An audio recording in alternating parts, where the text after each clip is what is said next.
Најавените владини ресорни промени се козметички, смета Бранимир Јовановиќ, економски аналитичар и универзитетски професор за најавата за реформирање на Министерствата за економија, додавање на труд, а издвојување на енергетиката, рударството и минералните суровини како посебно министерство.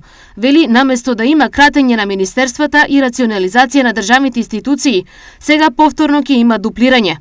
Ова е козметичка промена која нема да промени ништо. Не е важно дали ќе има посебно Министерство за енергетика или ќе биде тоа сектор во рамките на Министерството за економија, како што е сега.